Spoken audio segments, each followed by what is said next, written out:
Bom, gente, boa noite. Para quem depois não ouviu, meu boa noite.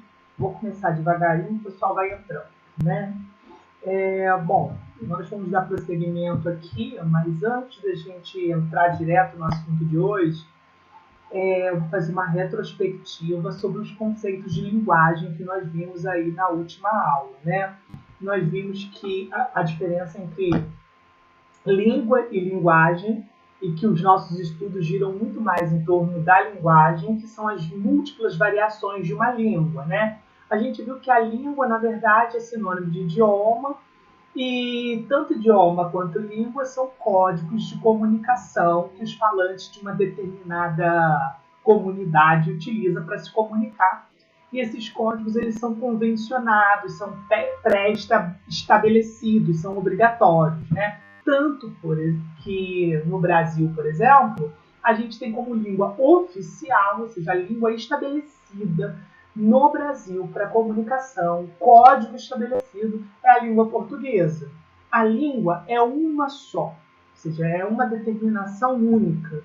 E aí, quando a gente entra nos estudos de linguagem, a gente entende que a linguagem ela é múltipla. A linguagem são as múltiplas variações de uma língua. A língua é uma só e as linguagens são várias. E aí a gente pensa no Brasil com a sua extensão territorial toda e a gente se pergunta, mas por que todo mundo no Brasil não fala da mesma maneira? Por que todo mundo não utiliza a língua portuguesa da mesma maneira? Nossa, ainda bem que você percebeu, hein? Eu já estou dando metade da aula agora com o microfone fechado, gente. Vocês perceberam? Obrigado. Bom, o que eu estou conversando com vocês, gente, até então, era a questão de retrospectiva dos conceitos de língua e linguagem que a gente conversou na última aula. E aí a gente viu a diferença entre língua e linguagem, que entendeu que a língua era um código convencionado, determinado em uma determinada sociedade para a comunicação. E aí a gente pensa que no Brasil a gente tem determinado, tem definido, tem como língua oficial a língua portuguesa. E aí eu estava comentando que a língua ela é uma só, é a língua portuguesa. O código é um só de comunicação. Agora, quando a gente fala de linguagem, a linguagem ela é múltipla, ela é variada. Eu não consigo mensurar o quantitativo de linguagens que existem. E o nosso estudo tem sido em torno da linguagem. A gente refletiu por que no Brasil, com a sua extensão territorial toda, todos os falantes não utilizam a língua portuguesa da mesma maneira, da mesma forma. Porque existem diversos fatores que determinam essa variação da língua. A língua é um código só, mas ela sofre variações. E essas variações a gente chama de linguagem. A gente tem variação territorial, ou seja, de território, de região. A língua portuguesa usada no Rio de Janeiro não é a mesma utilizada pelos gaúchos, não é a mesma utilizada pelos nordestinos. Cada um tem as suas particularidades, dialetos, expressões diferentes. A gente tem a idade, a gente tem o gênero, masculino e feminino, a gente tem o grau de instrução. São muitos os fatores que determinam essa multiplicidade de linguagens. Na última aula, especificamente, nós vimos cinco tipos de linguagem. A gente viu a linguagem, que é a linguagem coloquial, que também recebe o nome de formal ou informal, que está em contrapartida com uma linguagem culta, uma linguagem formal, uma linguagem padrão. A gente viu a linguagem verbal, a linguagem não verbal e a linguagem mista. Hoje nós vamos prosseguir nessa conversa sobre linguagens.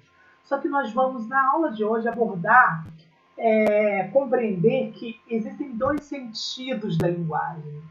Nós podemos utilizar a linguagem de forma conotativa ou de forma denotativa. E por que isso acontece? Porque a linguagem, gente, ela é viva, ela é dinâmica, ela sofre variações, inclusive com o tempo.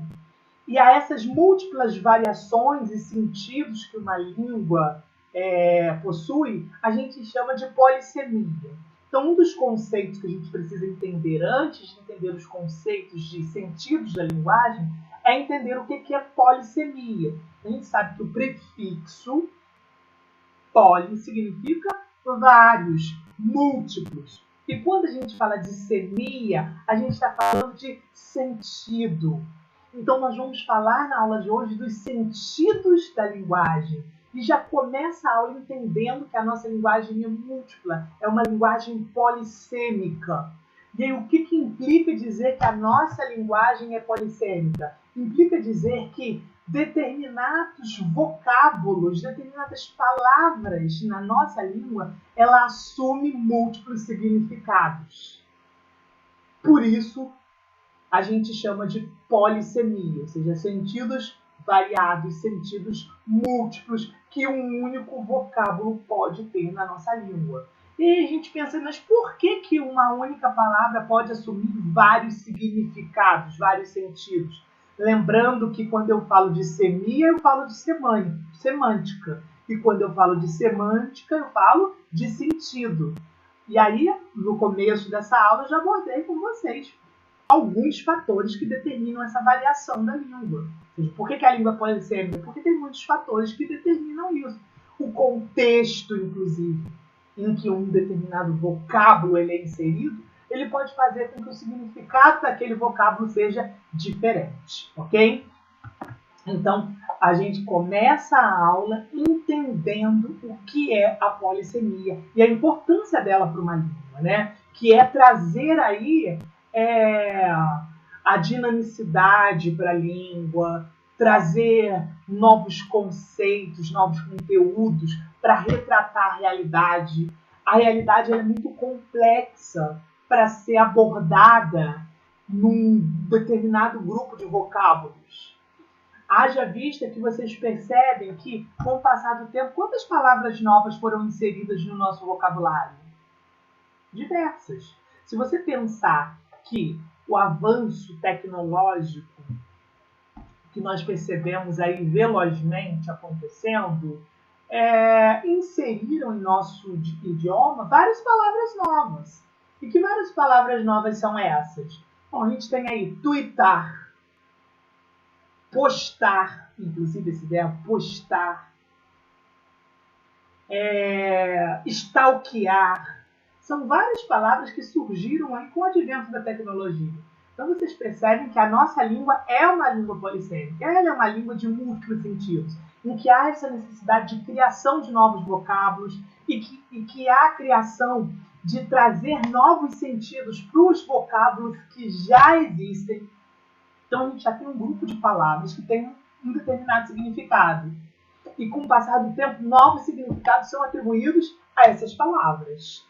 Quer ver que eu vou dar um exemplo para vocês? Se a gente pensar como que a nossa língua ela é machista, como a nossa língua ela é homofóbica, como a nossa língua é racista, a gente começa a atribuir novos significados para as palavras que já existem. Um exemplo que eu posso ilustrar para vocês, por exemplo, de preconceito é... Vocês já ouviram a expressão assim, nossa, aquele rapaz ali, ele é fanta. Ou aquela coca é fanta, ou alguma coisa assim desse gênero. E aí você percebe que o nome de um determinado refrigerante, em determinado contexto, assume uma expressão, uma ideia preconceituosa para referir-se à sexualidade de alguém, por exemplo. Essa é uma comprovação de como que a nossa língua é uma língua polissêmica. E aí eu já vou aproveitar e fazer um adendo, uma retrospectiva, quando a gente estava estudando a formação de palavras. Vocês lembram disso? Do processo de formação de palavras? Derivação, composição, derivação prefixal, sufixal, etc. E eu cheguei a comentar com vocês sobre um conceito que é neologismo. Eu quero trazer esse conceito de volta aqui, que é a gente entender que a nossa língua ela tem uma necessidade, inclusive, de criar novas palavras. E esse processo de derivação por neologismo, neo significa novo, logismo significa palavra, palavra nova, criação de novas palavras. É justamente porque o nosso quantitativo de vocábulo não dá conta da realidade, ok? Alguém está falando presidenta aí, né? Que é uma expressão utilizada, presidente ou presidenta para mulher, é indiferente, você pode usar as duas expressões, e ela não é uma expressão nova, é uma expressão antiga. Acontece que com a vitória de uma presidente mulher no nosso país, fez com que a gente passasse a ter um contato com um vocábulo que já existia, que é presidenta. Só que é um vocábulo que nos causa estranheza. Por que nos causa estranheza? Porque nós não estávamos acostumados, ok? É como eu apresentei para vocês a palavra chiquíssima. A gente está acostumado à linguagem coloquial e de forma errônea a dizer chiquérrima. E aí quando eu digo para vocês a palavra chiquíssima, parece que é uma palavra nova. E não é uma palavra nova. É uma palavra antiga e uma palavra correta. Então é o mesmo que acontece. E aí, nesse caso, presidenta não se enquadra dentro do neologismo, ou seja, a criação de uma nova palavra. A criação de uma nova palavra é quando a gente tem uma ideia de uma palavra que não existe. Eu lembro que eu cheguei a perguntar para alguém, se eu não me engano, se a minha memória for boa, e até para a Valéria, eu perguntei assim, tem alguém namorando, se alguém deixa de namorar e você vai criar uma nova palavra, um novo verbo para isso, que nome você dá? E aí a Valéria disse, desnamorar? Ela acabou de inventar essa palavra desnamorar, porque o prefixo des significa desatar, desfazer. Então ela criou a palavra desnamorar. Isso é um processo de criação de palavra neologismo.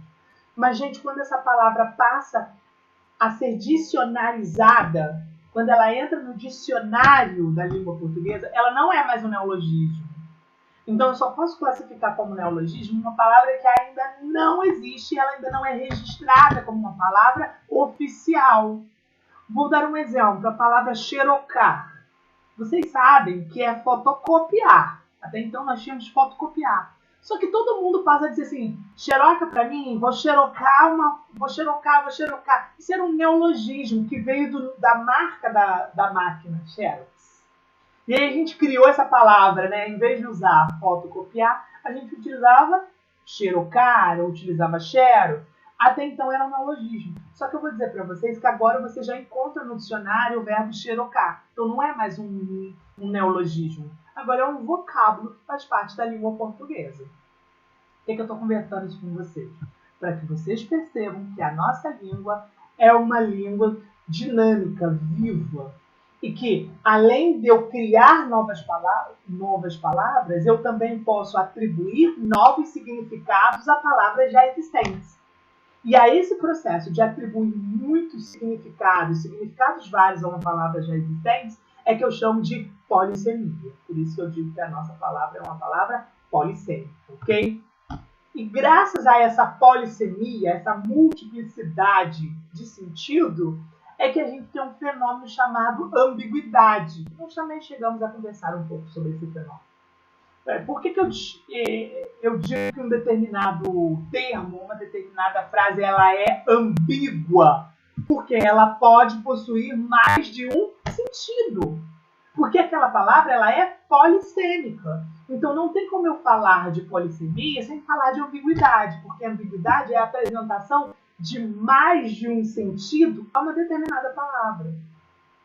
E a ambiguidade pode nos causar algumas confusões na interpretação, algumas confusões na comunicação em si, ok? Olha esse exemplo de ambiguidade. Vendo o pôr do sol. Vendo o pôr do sol. Não está venda, eu estou vendo o pôr do sol. Vendo o pôr do sol. Aproveite para ver também. Então, assim, qual é a palavra polissêmica presente aqui? Qual é a palavra ambígua presente aqui? É a palavra vendo. Porque a palavra vendo na nossa língua pode assumir um significado de vendo do verbo ver, o gerúndio do verbo ver, ou vendo o presente do verbo vender. A mesma palavra. E o que vai diferenciar essas palavras são os contextos em que elas são inseridas. Então, o que é polissemia? É você notar que a palavra vendo, por exemplo, é um vocábulo que pode assumir mais de um significado, mais de um sentido. A gente está vendo ali apenas uma palavra que tem dois significados, então ela é ambígua, ela possui dois sentidos. Mas a gente também encontra no nosso vocábulo palavras que têm mais de dois, vários, depende do contexto em que está inserido. Se você dizer manga, manga fruta, manga da camisa, manga do verbo mangar, ele está mangando de mim. Aquele rapaz manga de todo mundo, ele zoa, né? Ele debocha de todo mundo. Então você tem manga para fruta, manga para substantivo, manga da camiseta, da camisa, e a gente tem manga para o verbo mangar, que é um verbo novo também. Então, falar de polissemia é falar disso que eu estou conversando com vocês. E aí, essas ambiguidades presentes em vocábulos polissêmicos, ela pode ser em certos léxicos, ou seja, que a gente chama de uma morfologia, um morfema léxico, ou seja, a própria palavra pode causar essa ambiguidade porque ela tem mais de um sentido. Ele estava em minha companhia. Alguém consegue me dizer qual é o termo polissêmico presente nessa frase?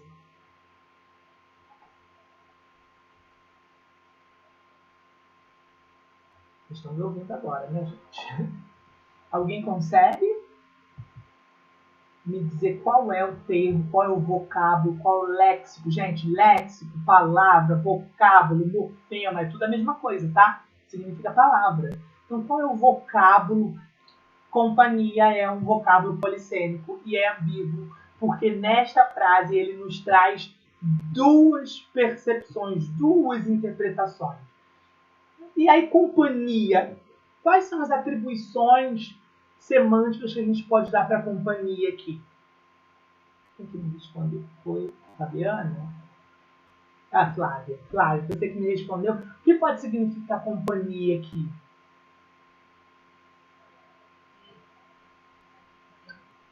Empresa. Uhum.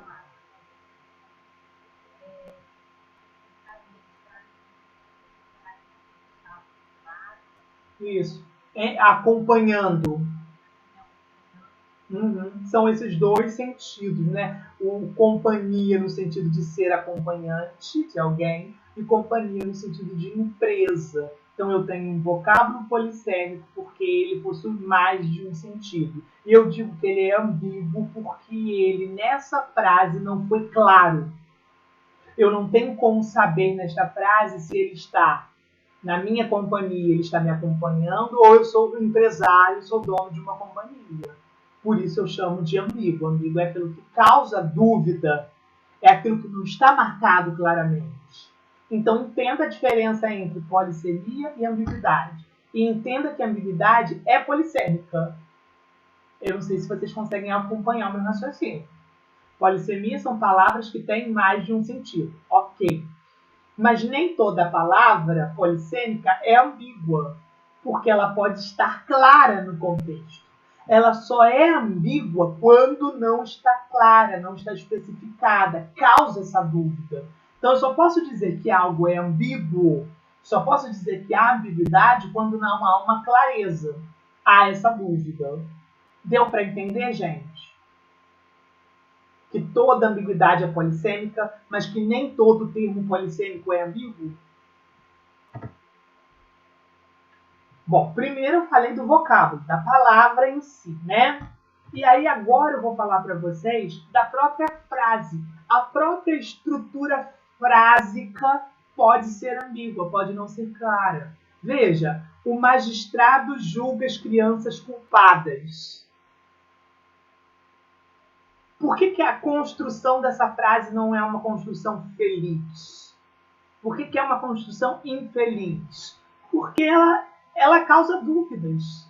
Ela causa duas interpretações.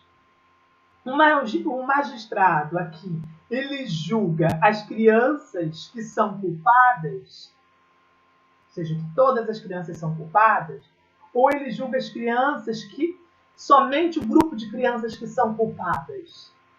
Ele julgou todas as crianças culpadas ou ele julgou somente aquelas crianças que são culpadas? Você percebe que essa é uma frase confusa, que não é uma frase clara? E por isso que eu chamo de uma frase ambígua. E aí não tem um termo responsável por essa ambiguidade. Eu tenho uma frase responsável por essa ambiguidade. Então a ambiguidade ela pode existir por um termo apenas ou por uma construção frásica como essa aí, ok?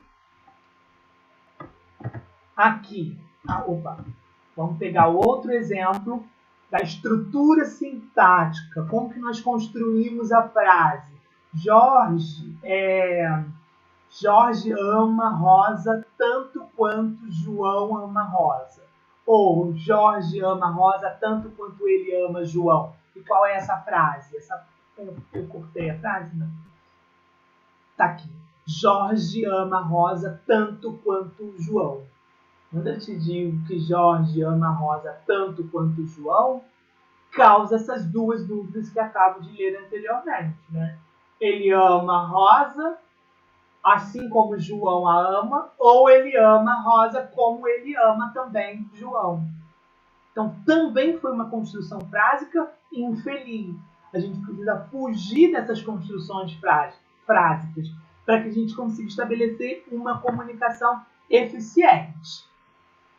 Aqui eu quero que você me diga se foi a construção frásica que causou o termo a ambiguidade ou se foi um termo, um vocábulo que causou ambiguidade. A primeira, João não convidou só a Maria para a festa. O que vocês acham? Nesta frase, eu tenho uma frase ambígua ou eu tenho um vocábulo ambíguo?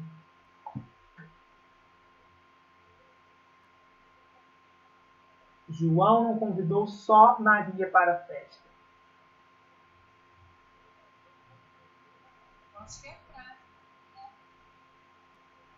O que você entendeu daqui? Oi?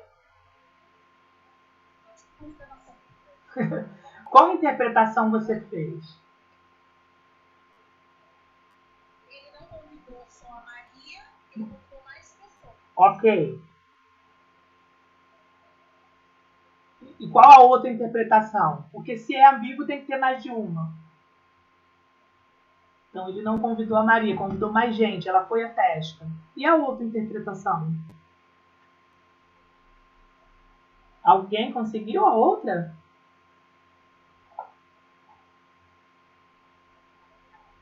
João não convidou só a Maria para a festa. Mas você tem que me explicar. A Flávia disse que ele não convidou ela, convidou outras pessoas. Ou seja, ela foi à festa com mais pessoas. E isso foi a interpretação dela. E a sua? Só a Maria, só ela. Não convidou só ela e todo mundo foi? Então, na versão da Flávia, ela vai à festa. Na versão da Vera, ela não vai à festa. Vocês perceberam? Agora eu pergunto para vocês duas, o que causou essa ambiguidade? Foi a frase inteira ou foi um termo?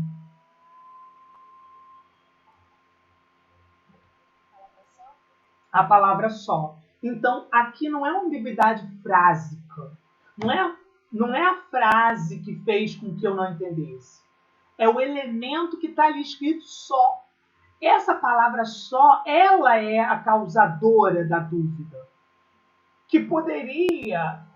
e por que essa palavra é causadora da dúvida? Porque ela tem múltiplos significados. Ela é polissêmica. Poderia dizer somente... ou poderia dizer sozinho. Né? Só pode ser somente, só pode ser sozinho. E aí, quando a gente usa João não convidou só a Maria para a festa, pode ser ele não convidou ela, convidou outras pessoas, como a Flávia disse, ou ele não convidou só ela, convidou todo mundo, menos ela. Então, numa versão ela vai à festa, na outra não. E se eu mudo a minha entonação e coloco vírgula, João não convidou só a Maria para a festa. Ele foi acompanhado do irmão, ele não foi sozinho. Ele não foi sozinho convidá-lo. Vocês percebem isso? Olha como que essa é um exemplo de frase que é ambígua por um elemento que foi colocado ali, que é a palavra só. Já embaixo, ele viu o incêndio do prédio. O que a gente percebe de ambíguo aqui?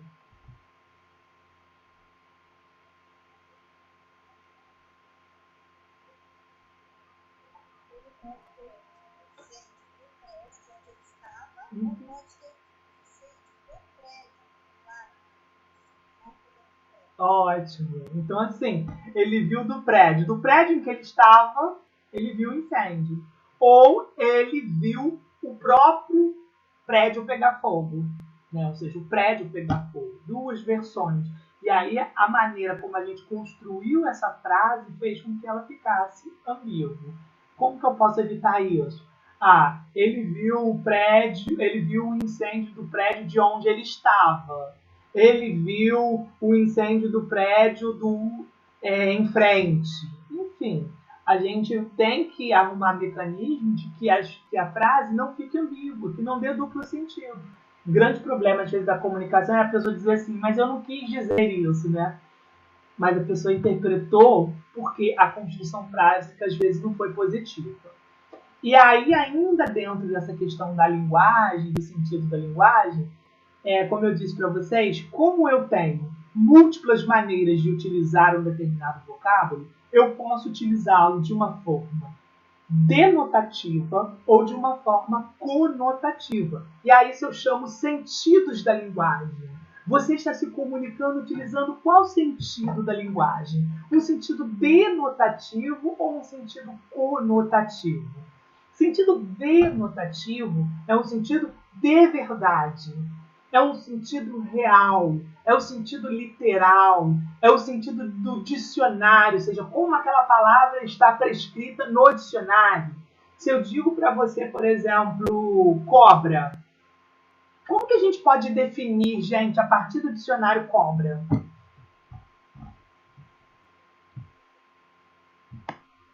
Como é que a gente define cobra? Réptil, animal, peçonhento, venenoso, alguns, outros não peçonhentos. Assim a gente define denotativamente a palavra cobra. Então, veja que essa assunção de significado que nós estamos dando para a palavra cobra é um sentido denotativo, é o sentido literal, é o sentido real, é o sentido do dicionário.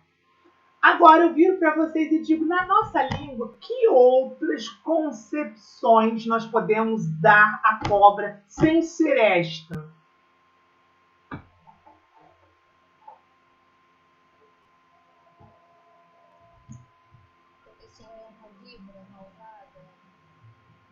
Malvada, acho que tem uma palavra melhor ainda do que malvada. A pessoa que cobra, ela é o quê? Falsa, traiçoeira. Então, assim, a palavra cobra também foi associada à palavra traiçoeira ou falsa. Então, quando você diz, nossa, aquela pessoa é uma cobra, ela é traiçoeira, ela não é confiável, ela é falsa. Então, vocês vejam que agora a gente tem duas definições para cobra, né? Cobra réptil, cobra no sentido de traiçoeira. Bom, qual que é o sentido do dicionário? Réptil. E aí eu peguei emprestado o sentido do dicionário e dei um novo sentido, um novo significado. Dei no sentido metafórico de falar, né, gente? As pessoas deram no uso recorrente este significado, ok? E fora outros significados que tem para cobra por aí, né? Tem outros significados. Só que todos, para além do dicionário, que é de réptil, a gente chama de sentido conotativo. Então, quando eu digo que ela é uma cobra, e estou me referindo a ela como traiçoeira, eu estou utilizando uma linguagem conotativa, que é sinônimo de linguagem figurada. Então, eu me comunicar de forma figurada é eu me comunicar de forma conotativa, ou seja, de uma forma não literal, não do sentido próprio do vocábulo, ok? Então, essa é a diferença entre denotação e conotação. Quando eu perguntei qual outro sentido de cobra, gente, é o sentido de víbora. Quando eu digo que é o sentido de víbora, eu também estou utilizando um sentido conotativo, porque víbora é sinônimo de cobra do dicionário, réptil. Então, quando eu digo ela é uma víbora, eu também estou utilizando uma linguagem figurada, ok? Então, a gente tem dois sentidos da linguagem. Já conversamos sobre o que é linguagem, quais são os tipos de linguagem, e agora a gente adentra o universo dos sentidos dessas linguagens. E um sentido pode ser do dicionário, sentido de verdade, denotativo, de verdade, literal. E o sentido conotativo, sentido figurado. E a aula de hoje nós vamos trabalhar o sentido figurado. Ou seja, vamos trabalhar as palavras no uso conotativo, certo? E a esse estudo, a gente diz que vai estudar as figuras de linguagem. Se eu disse para vocês que usar a língua conotativamente é a mesma coisa que utilizar a língua de uma forma figurada, é porque eu estou utilizando uma figura de linguagem. Eu estou utilizando algo não literal, algo não real, ok?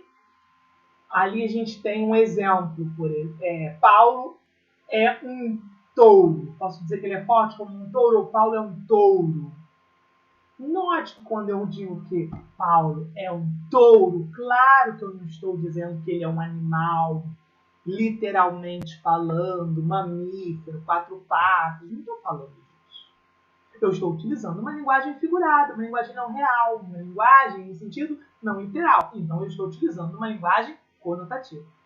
Só que, dependendo de como eu uso essa linguagem conotativa, ela vai recebendo alguns nomes na língua portuguesa. Ou seja, eu tenho figuras diferentes dependendo do uso.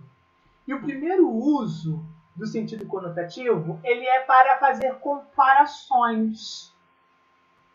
E quando eu uso um termo conotativo para comparar um ser com o outro, eu estou utilizando uma figura que se chama comparação. Note que Paulo é forte como um touro. Quando eu digo que ele é forte como um touro, eu estou comparando a força do animal touro com a força de Paulo. Não que ele seja tão forte como um touro, mas que ele é muito forte.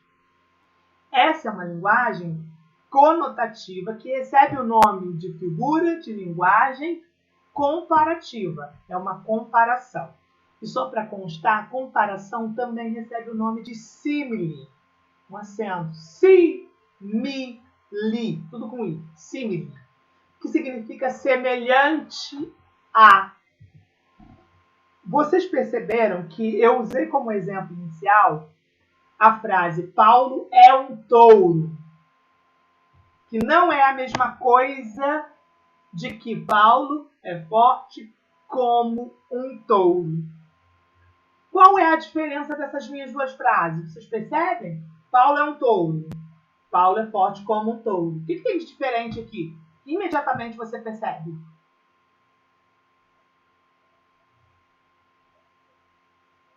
Vou repetir a frase. Paulo é um touro. Paulo é forte como um touro. O que há de diferente nessas frases, gente?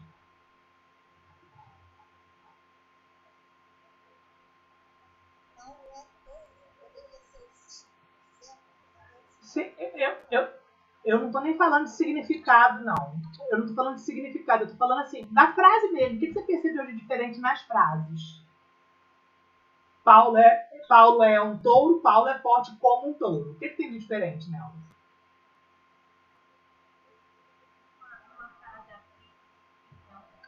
Ótimo, era isso que eu queria ouvir.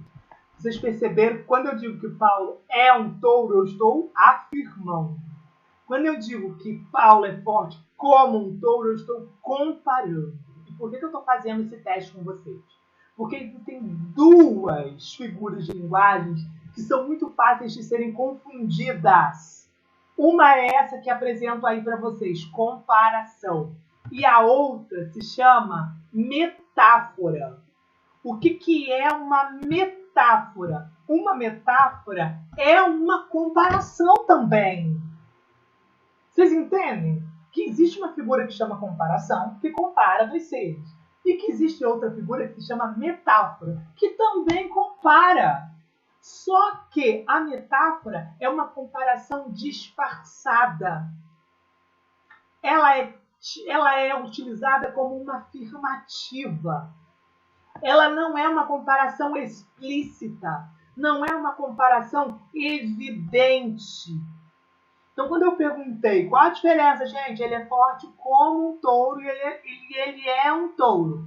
Ele é forte como um touro, você vê de imediato que isso é uma comparação. Porque você tem um elemento comparativo. Para ser comparação, tem de haver um elemento comparativo explícito na frase. Como um touro. Ele é igual a um touro. Ele é tal qual um touro. Note que nesses 3 modelos eu usei elementos que evidenciam uma comparação, uma símile. Agora, quando eu transformo esta mesma frase em uma afirmativa, Paulo é um touro. Ok, Paulo é um touro, eu estou afirmando, mas na verdade eu estou comparando ele. Ou seja, ele é forte, a força dele com a força do touro. É a mesma coisa. Só que um em forma de afirmativa. Deu para entender? Vou dar outro exemplo, tá? Ela é um anjo em minha vida. Ela é um anjo em minha vida. Isso é comparação ou isso é metáfora, gente?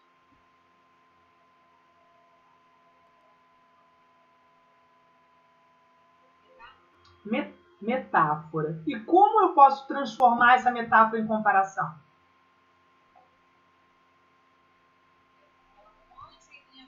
Ela é como um anjo em minha vida. Tá vendo que um elementinho de nada faz com que você mude a nomenclatura da figura de linguagem? Metáfora, afirmação comparativa implícita. É uma comparação implícita, disfarçada. E comparação é uma comparação conotativa, evidente e explícita.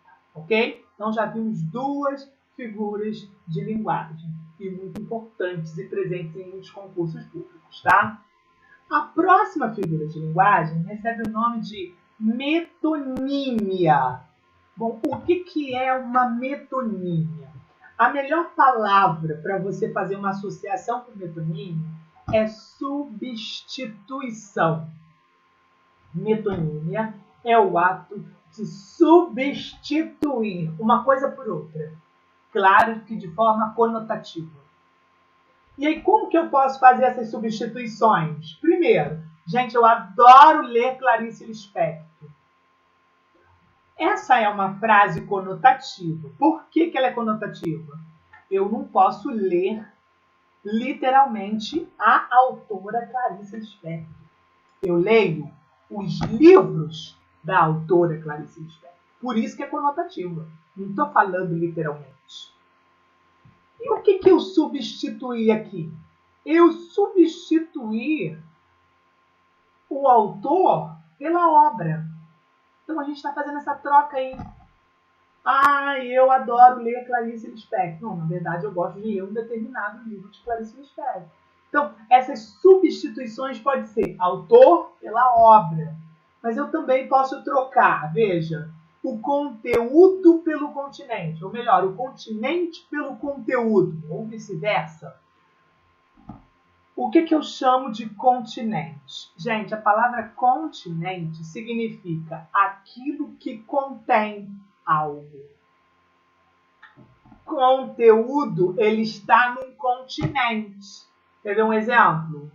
A água está no copo.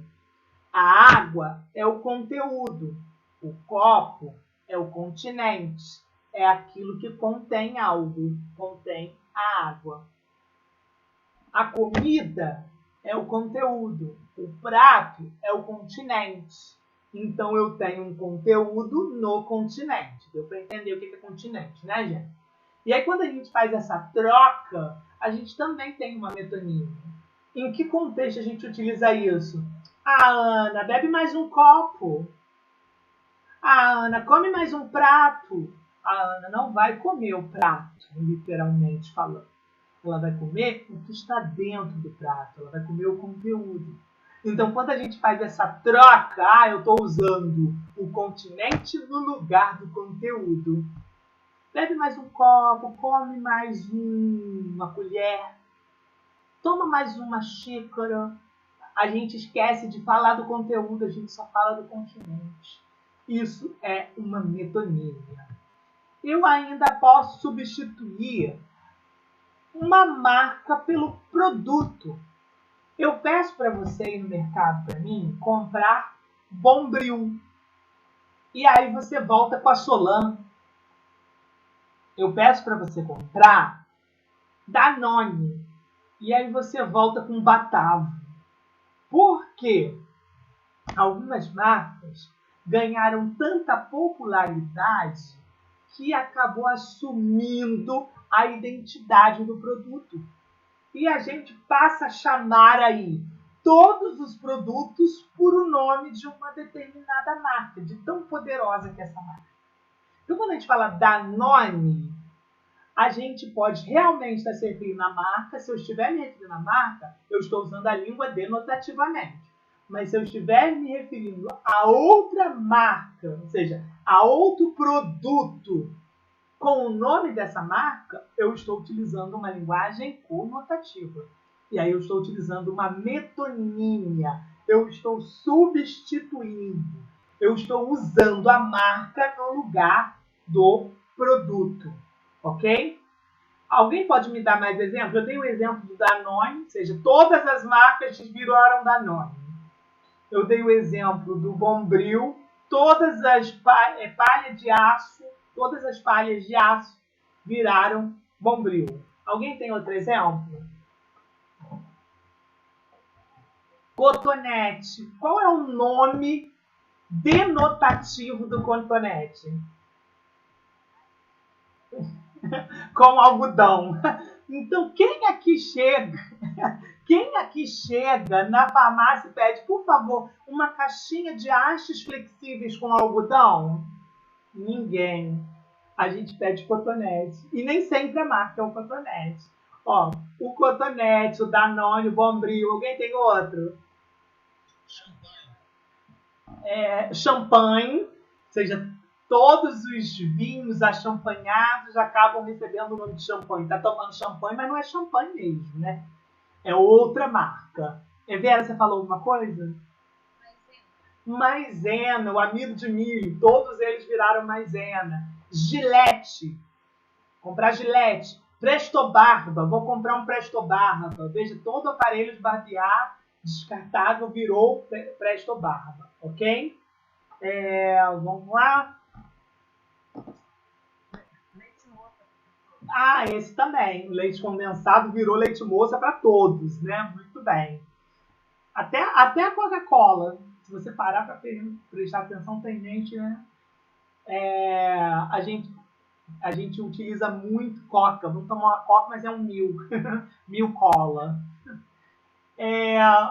Parte pelo todo, né? Parte pelo todo. Exemplo, não tem um teto onde morar. Na verdade, eu estou fazendo uma referência à casa inteira. E aí eu pego uma parte da casa para representá-la. Então eu usei apenas uma parte para representar o todo. Eu digo assim, nossa, aquele rapaz tem muitas cabeças de gado. Ele não tem só as cabeças. Ele tem a vaquinha e o boizinho inteiro. E aí a gente vai pegando partes para representar o todo, ok? Então, metonímia substitui autor pela obra, o conteúdo pelo continente, a marca pelo produto, a parte pelo todo. Esse ato de fazer essas substituições a gente chama de metonímia. E aí a gente tem uma outra aí, figura, que é a antítese. A antítese, uma palavra para a gente associar para antítese, é a oposição. E eu vou antecipar uma outra figura para vocês que se chama paradoxo, que é número 1 de confundir as pessoas em concurso público. Tanto a antítese quanto o paradoxo são oposições, são contradições. Só que eu vou saber diferenciá-los observando os contrapontos. A antítese, ela vai ter nela a presença de vocábulos contrários. Ela vai ter a presença de antônimos presentes na frase. Veja, buscas a morte, eu a vida. Buscas a trevas, eu a luz. Note que eu tenho ali presente, né? nesse pequeno verso, a palavra morte que se contrapõe à vida, termos opostos. Eu tenho a palavra trevas que se contrapõe à luz, são termos opostos. Agora, e o paradoxo? No paradoxo, deixa eu encontrar ele aqui, já que eu estou falando dele. No paradoxo, eu não tenho uma contraposição de palavras. Eu tenho contraposição de ideias. A ideia é contraditória. A ideia rompe com a lógica. Ela causa estranhamento e pode chegar ao absurdo, como vocês veem aí. Exemplo disso, amor é fogo que arde sem se ver. Olha essa frase. Amor é fogo que arde sem se ver. Se eu penso nessa frase, essa frase me causa uma estranheza, porque tem algo contraditório nela. Como é fogo que arde, mas ninguém vê? São ideias que a gente não consegue conceber, que quebram a lógica. Embaixo eu tenho, é a dor que desatina sem doer. Ué, como pode a dor não doer? São ideias que se contrapõem, são ideias inconcebíveis. Então, quando eu digo que eu tenho uma antítese, é porque ali dentro da minha frase, dentro do meu texto, eu vou ter palavras, termos que se contrapõem, antônimos. Quando eu falo que algo é um paradoxo, eu não tenho essas palavras necessariamente. Eu tenho ideias contraditórias.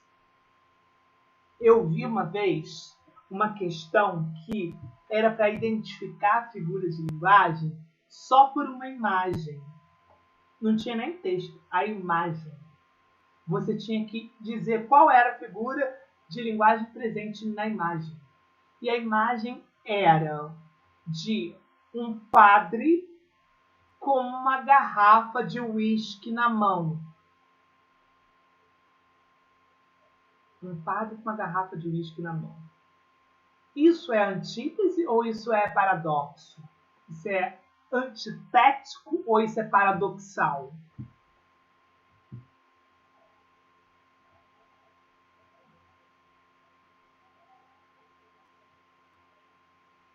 É um paradoxo. Por quê? A gente não consegue ver imagens que se contrapõem, mas a gente consegue mensurar como pode um ser, né, santo ou divino ou um ser espiritualizado com uma bebida alcoólica que representa algo ruim, algo proibido. Veja que as ideias não combinam.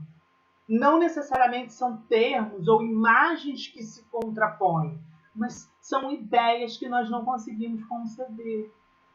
Então, essa imagem que eu descrevi, ela é uma imagem paradoxal. A resposta seria paradoxo mesmo, ok?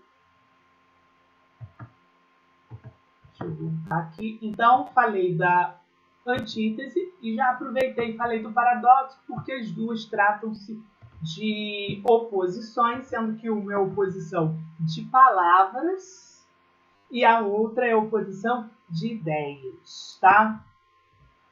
Outra figura de linguagem é o pleonasmo. O que significa o pleonasmo, né? Pleonasmo, deixa eu pagar esse acento do ideia, tá horrível. Pleonasmo é a repetição de termos desnecessários. Quando você, num determinado discurso, utiliza um termo redundantemente. Ou seja, ele não precisaria estar ali, porque ele é compreensível. Você repete.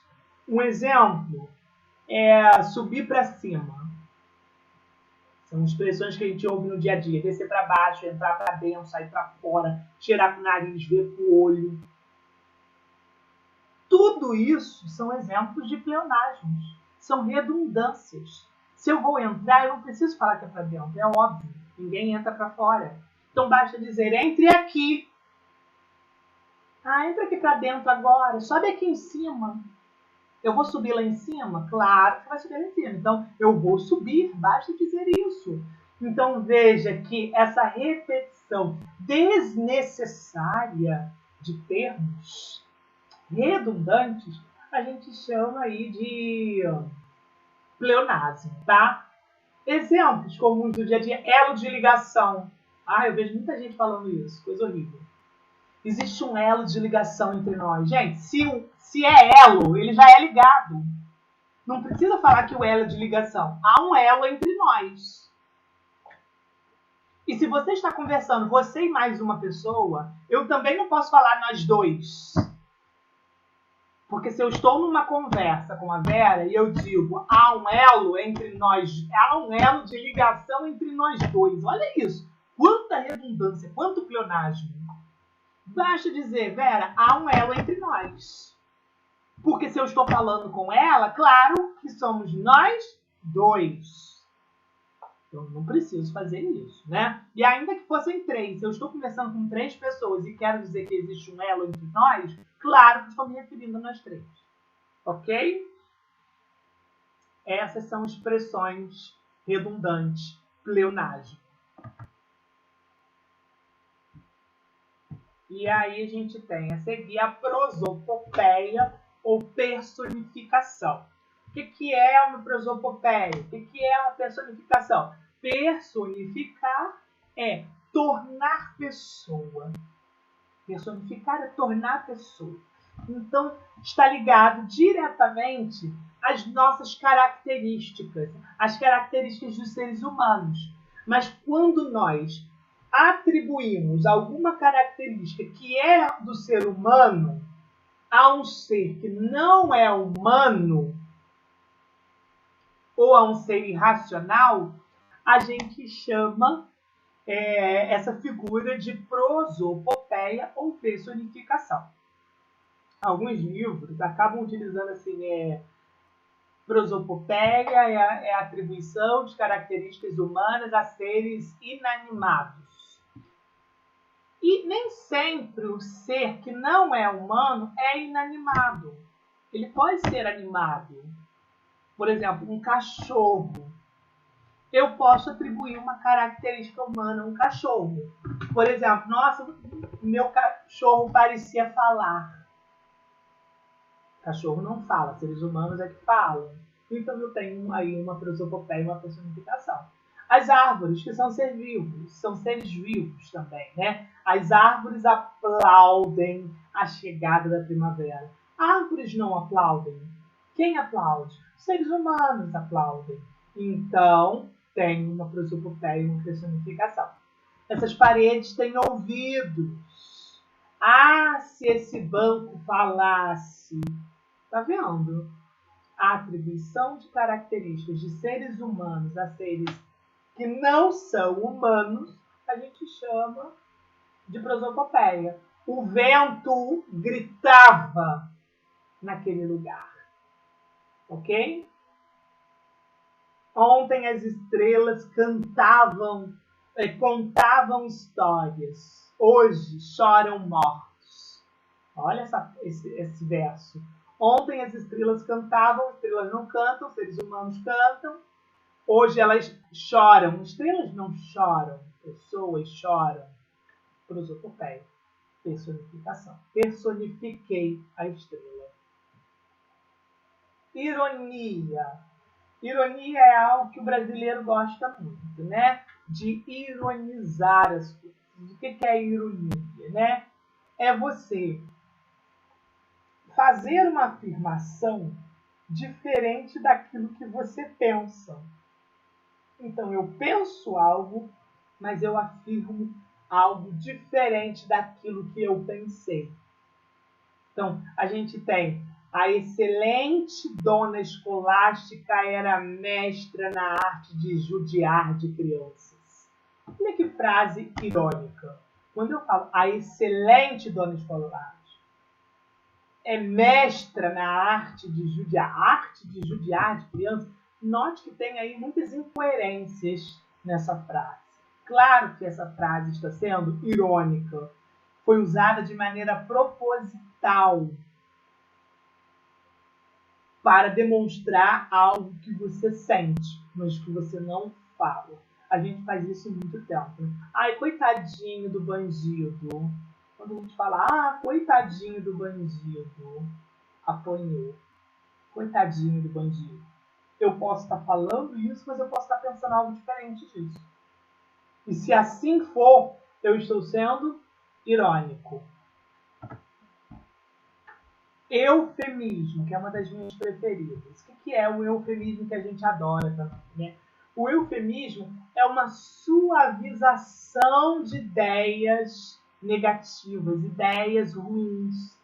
A gente, na tentativa de amenizar algumas expressões pessimistas, dolorosas ou inadequadas na nossa língua, a gente acaba recorrendo a vocábulos mais suaves, na tentativa de amenizar.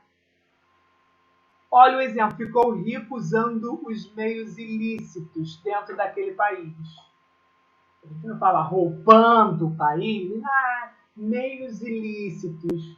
A gente abranda, a gente suaviza uma ideia ruim, ok? Outro exemplo. Mentira. Deixa eu ver um exemplo aqui. Quem aí pode me dizer?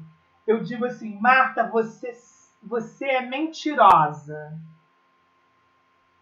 Que outro meio mais suave eu posso utilizar para chamar a Marta de mentirosa? Alguém tem alguma ideia? Falta com a verdade. Ótimo. Marta, você sempre falta com a verdade. É mais suave do que dizer que a Marta é mentirosa. Note que eu posso suavizar, eu posso usar eufemismo com a mentira. É um exemplo. O roubo também. Furtos e roubos. Em vez de chamar alguém de ladrão, Marcos roubou o meu livro. Como é que a gente pode falar isso de uma forma mais abrandada?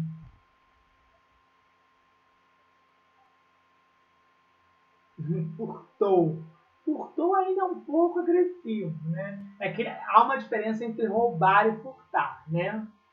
São palavras com conceitos diferentes. Subtraiu algo. Olha, esse é um vocabulário que você usa bastante ou é impressão minha? Muito. Vocês falam subtraiu?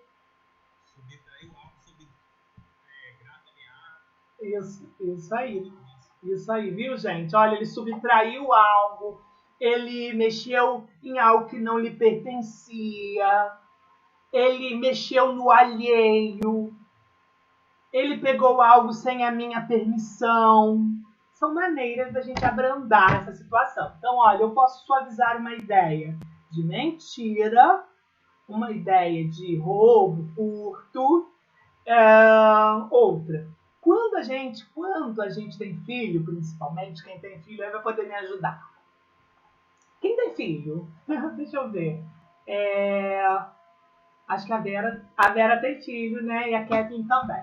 Vera, quando você conversa com o seu filho, por exemplo, ou quando você conversar, não sei se você já conversa sobre isso com o seu filho, ou se refere a isso com o seu filho, sobre as genitálias, sobre os órgãos sexuais, quando a gente se refere à criança, a gente dificilmente vai utilizar o termo, né, pênis ou vagina com a criança. A gente busca maneiras mais sutis de se referir a essas partes com as crianças. Com seu filho, por exemplo, Vera, você chegou a usar algum termo no sentido de amenizar? Tipo assim, assim, ele vai tomar banho, você joga o bingolinho. Isso aí é um eufemismo. Isso aí. Bingolinho. A gente tem outras formas, né? Piu-piu. Já é grandinho, né? Geralmente, geralmente para as crianças, a gente utiliza piu-piu, pingolim, passarinho, não é isso? E para as meninas, o que a gente pode utilizar para as meninas? Oi? Ó, pepeca, perereca, né? Não sei mais. Não sei mais, porque eu não tenho filhos, mas enfim. Cada um vai buscando subterfúgios para amenizar essa situação. A perseguida, eu já ouvi isso. Tem gente que fala perseguida, né? Os meninos aí costumam falar. A perseguida é um exemplo de eufemismo, embora seja bem nada agradável, né? Oi, qual é? As partes. Isso aí, tem que lavar as partes. São maneiras de suavizar. Então, ó, mentira, roubo. Quando a gente fala de órgãos sexuais, principalmente para criança, né? Mas a gente também busca outros termos, às vezes até pejorativos. Quando eu falei perseguida, é muito mais um termo pejorativo, né? A perseguida, a dita cuja, enfim, várias outras coisas que a gente acaba atribuindo esses sentidos aí. São eufemismos, tá? Mentira, roubo, furto e as genitais. Bom, outra figura de linguagem, a gente tem hipérbole. Hipérbole, a gente tem o prefixo hiper, que significa grande, muito grande, exagerado. E o bole vem de palavra. Então eu tenho palavra grande, palavra exagerada. Quando nós utilizamos de uma maneira intencional, de propósito,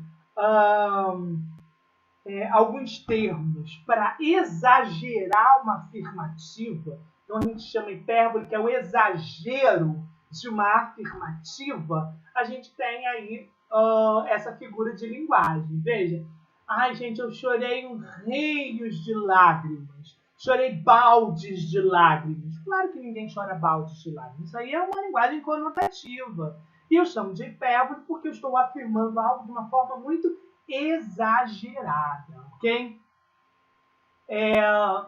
Por exemplo, quando a gente diz fome, eu estou com fome. Quando a gente quer exagerar, que está com muita fome, que expressões são comuns na nossa língua? Estou no ramo. Estou morrendo de fome. Olha esse exagero, né? Eu estou ficando azul, eu estou roxo de fome. Então, essas expressões para exagerar uma afirmativa são chamadas de hipérbole.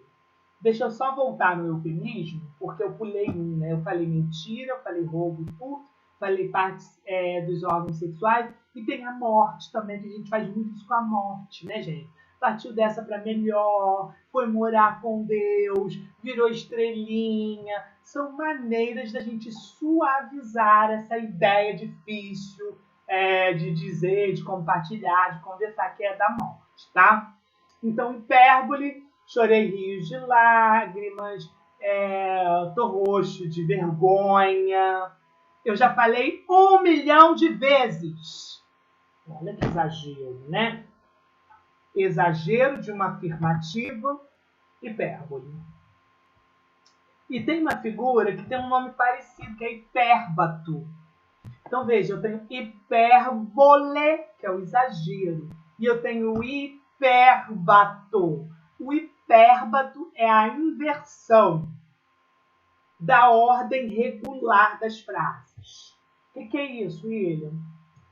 Acho que eu já comentei isso. As frases, elas possuem uma ordem direta.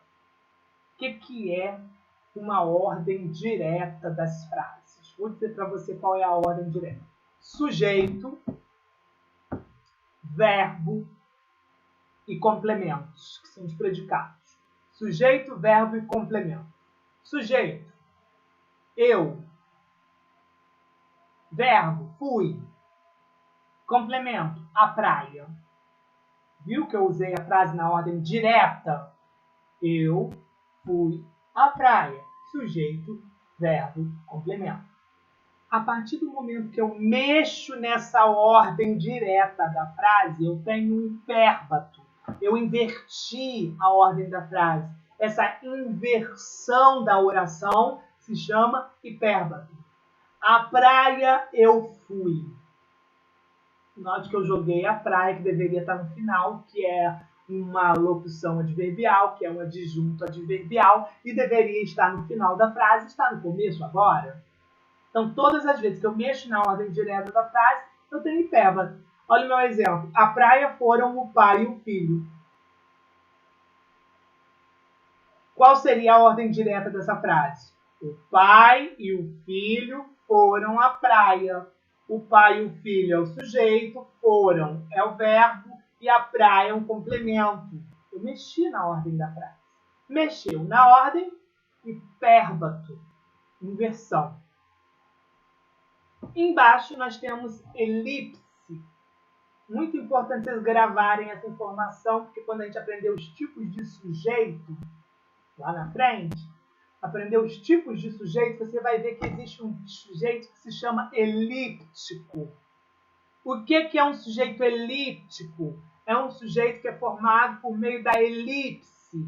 O que é elipse? É quando a gente omite um termo que ele é subentendido, um termo que é facilmente identificável, um termo que é óbvio. Ele não precisa nem estar ali, que você imediatamente vai subentendê-lo. Eu digo assim para vocês, comprei um celular. Qual é o termo que está facilmente subentendido nessa minha frase? Comprei um celular. O eu. Então eu não preciso colocar eu para você entender. Note que comprei um celular, eu tenho um exemplo de elipse, em que eu faço essa supressão de um termo que é facilmente identificável. Ele não precisa estar ali.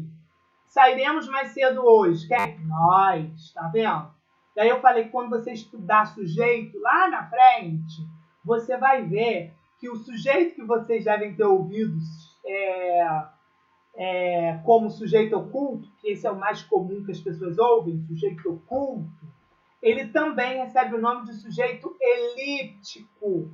O que é um sujeito elíptico? É aquele que eu retiro da frase, mas ele é facilmente identificável. Então, quando eu digo comprei um celular, qual o sujeito da frase? Sujeito oculto. Mas você também pode dizer que é um sujeito elíptico, porque eu tenho nessa frase uma elipse, certo? Paradoxo, já falei. Polissíndeto. E aí eu já explico os dois. Embaixo eu tenho assíndeto, em cima eu tenho polissíndeto. A gente sabe que o prefixo poli significa muitos, vários. E que o prefixo a, de assíndeto, a, significa não, negação, normal, anormal, não normal. Por que eu quero que vocês entendam isso? Porque são muito próximos. No polissíndeto, eu vou ter vários. E no assíndeto, eu não vou ter nenhum. Nada. E do que eu estou falando? Eu estou falando do síndeto, da repetição de um síndeto. E o que é síndeto? Síndeto é uma conjunção. São os elementos que conectam orações, que juntam palavrinhas. Olha o meu exemplo. E rola, e rebola, e mexe, e remexe. Bom, qual é o síndeto que eu estou repetindo ali? O E, que é uma conjunção aditiva. E rebola, e rola, e rebola, e mexe, e remexe. Esse E esse uso exaustivo da conjunção se chama polissíndeto, porque síndeto é sinônimo de conjunção. Então, eu tenho várias conjunções. Polissíndeto. Agora, traçou os cabelos, colou o chalé, saiu apressado. Note que aqui eu suprimi a conjunção E. Traçou os cabelos, colocou o chale e saiu apressado. Eu suprimi o E, não está ali. Eu só coloquei as frases sem conexão. Quando eu oculto os síndetos, quando eu não uso os síndetos, eu chamo de assíndeto. Quando eu uso em demasia, não estou falando um só não, estou falando vários. Quando eu uso em demasia, eu tenho um polissíndeto. E ri, e chora, e pula, e grita. Olha o e. Quando que a gente usa isso, gente? A gente usa isso para dar ênfase àquilo que a gente está falando, para intensificar o conteúdo da informação que a gente está falando. E estuda, e lê, e ouve podcast, e assiste as minhas videoaulas, tá vendo esse polissíndeto. Agora, estuda, lê, ouve podcast, assiste vídeos. Eu fiz a mesma coisa, só que com a ausência dos síndetos. Ausência de conjunção. Então, eu tenho assíndeto. Ok? Aqui a gente tem a figura que se chama silepse. E aí, o que é a silepse?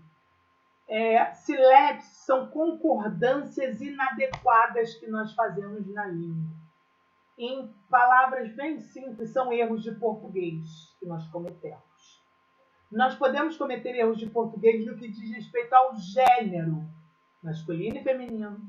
Nós podemos cometer erros de português no que diz respeito ao número, singular e plural, ou ainda quanto à pessoa, primeira pessoa do singular, segunda pessoa do singular, terceira pessoa do singular, eu, tu, ele, né? Primeira pessoa do plural, segunda pessoa do plural, terceira pessoa do plural, nós, vós, eles. Eu posso errar essas pessoas. Quando a gente comete esses erros, a gente chama de silepse. Mas todo erro de português é uma silepse? Não. Somente aqueles erros em que nós cometemos em virtude de uma associação que fazemos aí com uma determinada ideia. Exemplo, um erro comum. Vossa Majestade mostrou-se preocupado. Pronome de tratamento, Vossa Majestade, Vossa Alteza, Vossa Santidade, Vossa Excelência. As pessoas acabam fazendo a associação com quem ela está falando. Se eu estou diante de um homem, eu vou dizer Vossa Majestade mostrou-se preocupado? Não, está errado. O gênero do pronome de tratamento é feminino. Vossa Excelência está preocupada? Mesmo que eu esteja falando com o presidente da República, eu vou dizer Vossa Excelência está preocupada com algo? Vossa Majestade está preocupada? E aí a gente acaba fazendo uma associação com o gênero, com quem a gente está falando. Se eu estou falando de homem, eu vou usar preocupado. Se eu estou falando com mulher, eu falo preocupado. Essa associação é errada. Isso é silepse. Fazer uma associação com o gênero e acabar cometendo um erro de língua portuguesa. De número. O povo assustaram-se com os impostos. Olha só, gente. Eu vejo muito desse erro, né? As pessoas fazem uma associação com uma palavra que dá a ideia de muitas pessoas. É uma palavra coletiva. A pessoa pensa em povo como várias pessoas, não é isso? E acabam usando palavras no plural para se referir a povo. Galera. A galera foram. A galera encontraram. Nossa, só porque a galera significa mais de uma pessoa, que eu tenho que falar no plural? Não, a galera foi, o povo assustou-se, sempre no singular. Essas expressões coletivas, né? A maioria fizeram o dever. A maioria fizeram? É porque a gente fala maioria, parece que é mais de um. Ok, mas a expressão coletiva, ela deve ser no singular. A maioria fez o dever. A galera aplaudiu, o povo aplaudiu, o batalhão chegou. O batalhão chegaram? Não pode. Então, silepse de número. Silepse de pessoa. Os brasileiros somos hospitaleiros. Os brasileiros somos hospitaleiros. Gente, nós somos hospitaleiros. Quando eu falo os brasileiros são que pessoa? Terceira pessoa do plural, certo? Eles. Os brasileiros são eles. Então, é terceira pessoa do plural. Tinha que ser os brasileiros são hospedeiros. Então, a gente acaba fazendo uma associação com eu sou brasileiro, então eu vou me colocar no meio. Nós somos. Então, os brasileiros somos hospedeiros. Ok? Então, esses erros de gênero, de número e de pessoa, quando é associado ao gênero, ao número ou à pessoa e acabam cometendo desvios de norma culta, a gente tem uma silepse. Muitas pessoas cometendo uma silepse aí. Quer ver uma silepse comum? E vocês vão me dizer que silepse é essa? É uma silepse de gênero? É uma silepse de número? Ou é uma silepse de pessoa? Tá bom? A gente fomos na praia. A gente fomos à praia.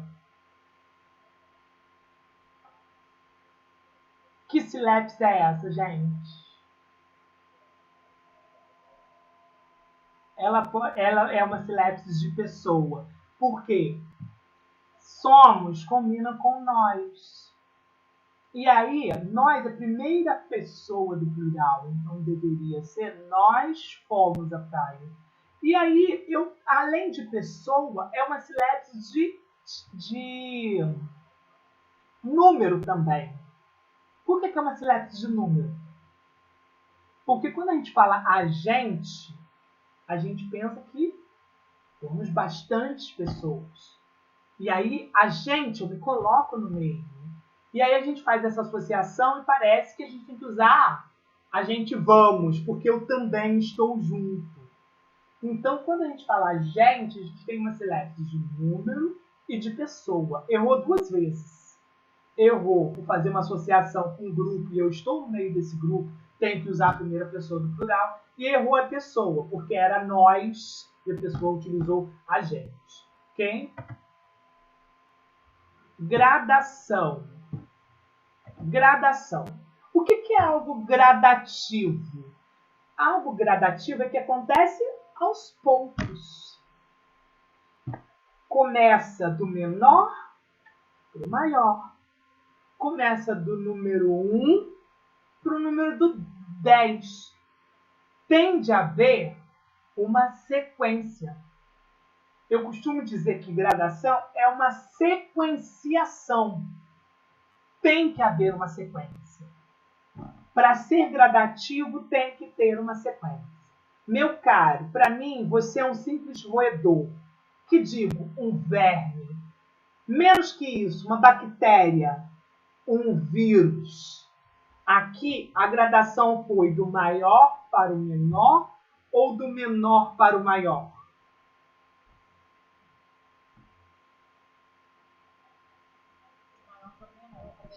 Isso aí, do maior para o menor. Mas a sequência existe. Eu não poderia mexer nessa sequência e falar assim, você é um roedor, digo um vírus, um verme, bactéria. Vocês viram que eu mexi na ordem de tudo? Perdeu o propósito. Então tem que ser realmente gradativo. E esse gradativo pode ser do menor para o maior ou do maior para o menor. Mas tem que haver uma sequenciação. Você não pode pular do 1 para o 7. Você tem que passar pelo 2, você tem que passar pelo 3, você tem que passar pelo 4 até chegar no 7. Ou vice-versa. Ok? Catacrese. Que nome bonito. Para quem quiser ter filha, uma sugestão de nome para a filhinha de vocês, Catacrese, ok? Uso do termo figurado em virtude da inexistência de um nome apropriado para algo. Em palavras mais simples, existem coisas que não têm nome na nossa língua. Vocês sabiam disso? Existem coisas que não têm nomes na nossa língua. E aí, por não ter nome, o que a gente faz? A gente pega emprestado o nome de outras coisas. Olha a polissemia, né? Eu pego emprestado o nome de outras coisas para aquilo que não tem nome. Quer ver um exemplo? Dente de alho. Dente de alho. Gente, não inventaram o nome para dente de alho. E aí pegaram emprestado dente e ficou dente de alho. Vamos pensar outro. Braço do sofá. Não tem um nome específico para braço do sofá, então pegaram emprestado braço. Embarcar no ônibus. Não inventaram um verbo que caracteriza o ato de entrar no ônibus. E aí pegaram emprestado do barco.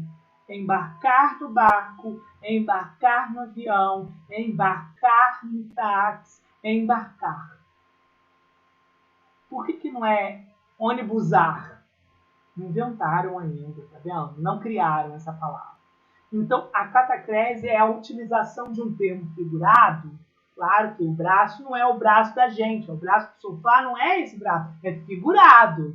Então, eu uso um termo figurado porque não existe um nome. Ou não existe mesmo, ou não existe um nome apropriado, adequado. Por exemplo, céu da boca. O menino feriu o céu da boca. O céu da boca até tem nome científico, mas é um nome tão feio, não combina. É inadequado, inapropriado usar o nome científico dele. Alguém sabe o nome científico do céu da boca?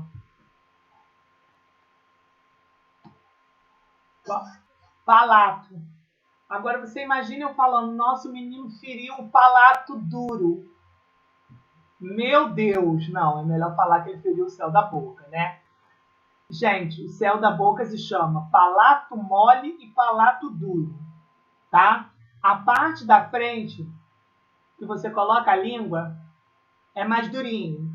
Quando você coloca a língua lá atrás, é mais molinho. Então, a parte de trás do céu da boca se chama palato mole. A parte da frente do céu da boca se chama palato duro.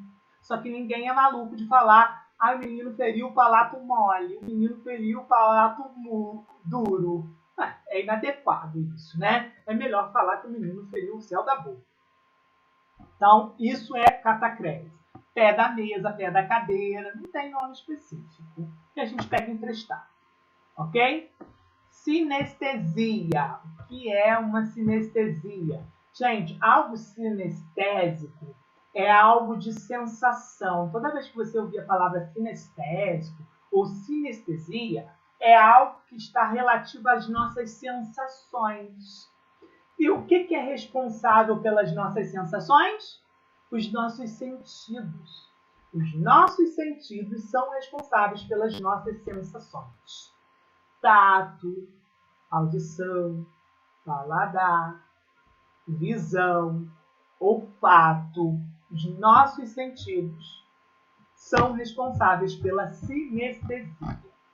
E quando eu chamo algo ou alguma figura de sinestesia? Quando eu consigo, numa única oração, misturar os sentidos. Quando eu percebo a presença de mais de um sentido. Exemplo.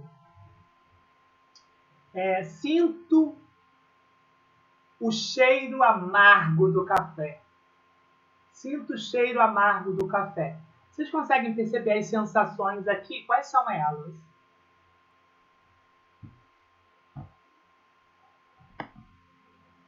Cheiro, olfato.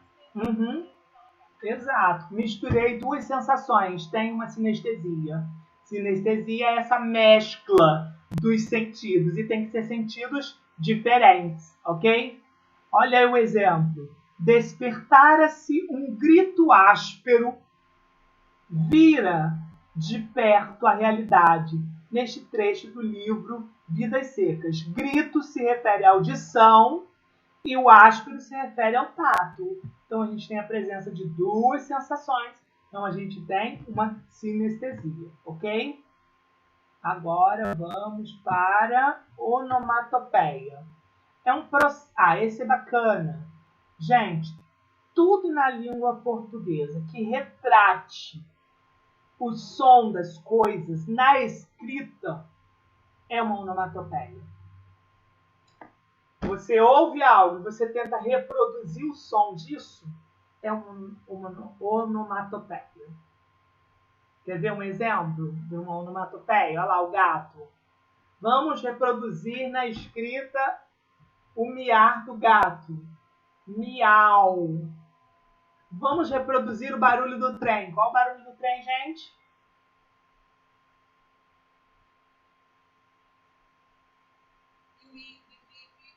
Qual o barulho do telefone tocando? Trim. Qual o barulho de um soco? Quando a gente vê uma história em quadrinho e quer dar um soco e eu quero simular aquele som. Pô. O barulho da bomba explodindo na tirinha.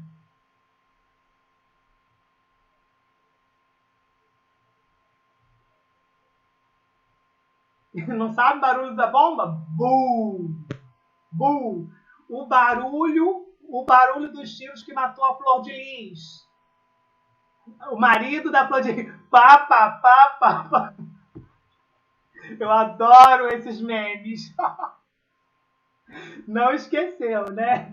Então você veja que a onomatopeia são esses ruídos representados na escrita que a gente tem. E aí a gente chama essa figura de onomatopeia, que é uma figura de som, né? A gente tem a aliteração. A aliteração é a repetição dos fonemas no início aí das palavras, numa frase. E ela precisa ser constante. O rato roeu a roupa do rei de Roma. A gente tem ali o R, né? Que esse fonema sendo repetido ao longo de toda a frase. O peito do pé do Pedro é preto. Vozes veladas, volúpias, volumosas vozes. Olha só quanto o V, né, o som do V sendo repetido aí constantemente. Então, quando a gente produz esses sons parecidos, né, ou iguais aí no começo das palavras em uma oração, a gente tem uma aliteração, ok? A gente tem uma série de frases aqui que eu vou pedir para vocês lerem com calma. Eu vou gravar, na verdade essa aula vai gravar, depois vocês voltem na aula que eu não coloquei isso, eu acrescentei depois, o intuito era fazer durante a aula, mas não vai dar tempo, tá? E eu queria que vocês tentassem identificar. Mas de qualquer forma isso está na apostila. Aliás, faça o exercício da apostila que eu enviei, que está lá. Essas frases estão lá. Joana é um doce de menina, Elisa se foi há 2 anos, Luciana tem a graciosidade de uma borboleta, não sinto ódio, tampouco morro de amores por eles. Saibam vocês que em uma frase apenas eu posso ter mais de uma oração. Essa, por exemplo, não sinto ódio, tampouco morro de amores por ele. Eu tenho 2 figuras de linguagem. Vocês conseguem identificar as 2 figuras de linguagem presentes nessa frase?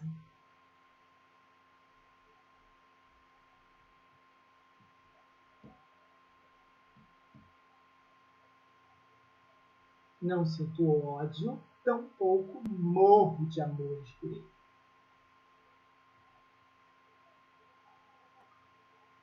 Não é ironia.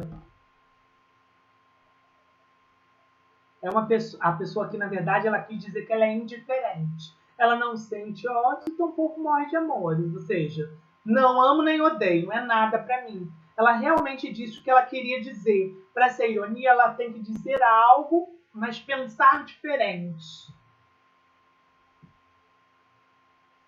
São duas figuras. Vou dar uma pista. Ódio e amor. Ódio e amor. Ódio e amor.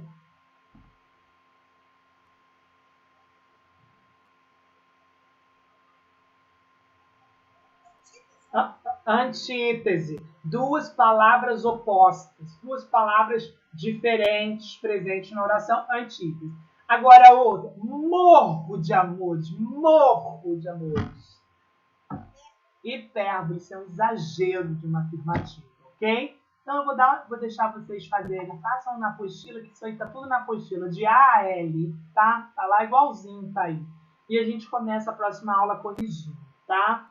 Alguma pergunta, gente?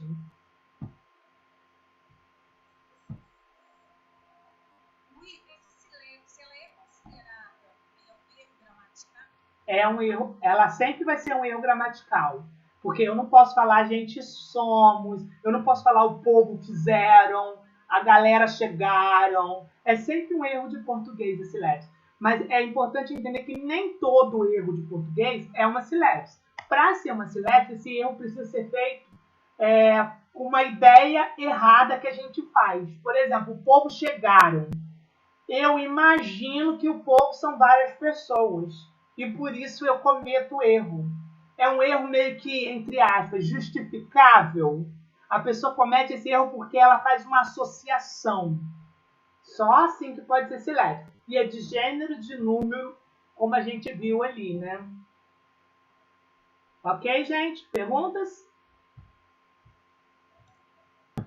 Não? Então, boa noite.